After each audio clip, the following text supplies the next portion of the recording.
Assalamualaikum Batur Lombok semuanya.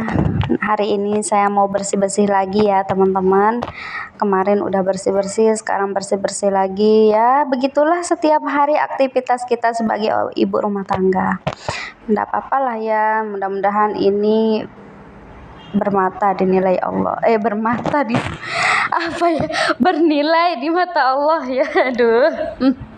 Ya, semoga apa yang kita lakukan, yang kita kerjakan, semuanya itu dibalas oleh Allah. Karena apa ya, kita di dunia ini kan untuk beribadah ya teman-teman. Jadi mudah-mudahan setiap kelelahan ibu rumah tangga seperti kita ini yang ada di rumah bernilai di mata Allah. Amin ya rabbal alamin.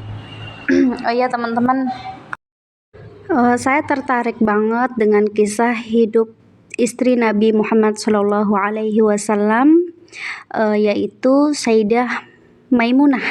Nah, yang merupakan perempuan terakhir yang dinikahi Nabi Muhammad Shallallahu Alaihi Wasallam. Ini akan saya ceritakan ya kepada teman-teman semua untuk apa ya, biar kita tahu bahwa ada loh istri Nabi Muhammad Shallallahu Alaihi Wasallam bernama Sayyidah Maimunah. Oke. Nah, diketahui bahwa ayah Sayyidah Maimunah adalah Al-Harits bin Hazan bin Jubair Al-Hilaliyah. Nah, sementara ibunya ialah Hindun bin Auf bin Zubair bin Harits. Nah, Sayyidah Maimunah termasuk salah seorang perempuan yang paling awal masuk Islam.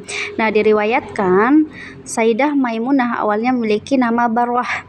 Lalu Nabi Muhammad Shallallahu Alaihi Wasallam menggantinya dengan Maimunah setelah menikahinya. Nah, di mana arti Maimunah ini adalah impian, harapan atau keberkahan. Nah, jadi Nabi Muhammad Shallallahu Alaihi Wasallam bukanlah suami pertama Sayyidah Maimunah ya teman-teman. Nah, beliau ini pernah dinikahi oleh Mas'ud bin Amr al-Saqafi sebelum memeluk Islam. Kemudian mereka bercerai. Lalu Maimunah menikah lagi dengan Abu Raham bin Abdul Uzza dari Bani Amir bin Lu'ay. Lalu Maimunah kembali menjanda setelah sang suami meninggal dunia. Setelah ia dipertemukan dengan Nabi Muhammad Shallallahu Alaihi Wasallam yang masih memiliki hubungan dekat dengannya, yaitu saudari Sayyidah Maimunah, Lubabah Al-Kubra adalah istri paman Nabi Muhammad, Abbas bin Abdul Muthalib. Nah, Lubabah Al-Kubra merupakan perempuan kedua yang masuk Islam setelah Sayyidah Khadijah. Nah, kita harus tahu nih beberapa alasan Nabi Muhammad Shallallahu Alaihi Wasallam kenapa beliau meminang Sayyidah Maimunah. Yang pertama adalah karena Abbas bin Abdul Muthalib adalah paman Nabi Muhammad yang menjadi juru bicara saat menyampaikan hasrat Sayyidah Maimunah untuk menjadi istri Nabi. Nah, selain itu, Sayyidah Maimunah juga termasuk salah satu perempuan yang awal-awal masuk Islam. Nah, alasan kedua juga yaitu saudara Asma binti Umais. Nah, selain saudari istri pamannya Abbas, Ummu Fadl, Sayyidah Maimunah juga saudari atau tidak sekandung ya dari Asma binti Umais, istri Ja'far bin Abi Thalib, keponakannya. Hubungan itu membuat Nabi tidak wajar menolak Sayyidah Maimunah. Nah, yang ketiga adalah untuk memperkuat hubungan dengan suku-suku lain di Makkah. Saudari-saudari sekandung Sayyidah Maimunah menikah dengan para pembesar Makkah. Nah, Sayyidah Maimunah dikenal sebagai perempuan yang taat beragama, bersikap lemah lembut, namun tegas dan bijaksana.